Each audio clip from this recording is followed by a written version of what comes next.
200 अरब dollar Pakistan का Swiss बैंकों में पड़ा हुआ है और उन्होंने कहा था वो हम वापस लेकर आएंगे। ये इंफॉर्मेशन इसहाक डार साहब के पास थी या इससे पहले आपको भी पता था पैसा पड़ा हुआ है?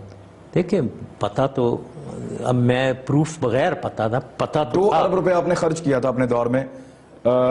इसकी लीगैलिटीज पे इमरान खान साहब ने मुझे इंटरव्यू देते हुए कहा कि मुशर्रफ साहब ने अपने दौर में कोशिश की थी और कानूनी चाराजोई के लिए बाकायदा पैसा खर्च हुआ था, लेकिन वो नहीं हो पाया।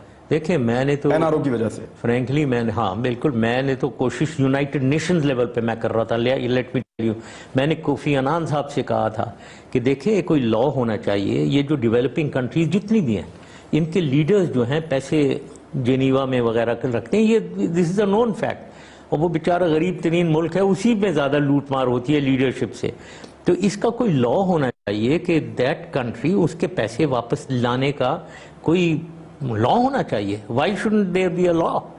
अभी हम अगर चाहते हैं, देयर इज नो डाउट कि अरबों डॉलर वहाँ पड़े होंगे वेस्टर्न बैंक में, जेनीवा में, स्विस बैंक में, वो हमें हम प्रूफ दें और वो आने चाहिए पैसे यहाँ, बल्कि उनको प्रूफ देना चाहिए वहाँ पैसे पर, वो बताएं हमें। इंडिया ने 650 नाम ले लिए अपने। अच्छा, उनकी सुप्रीम कोर्ट ने करके दिया और 650 नाम उन्होंने ले लिए।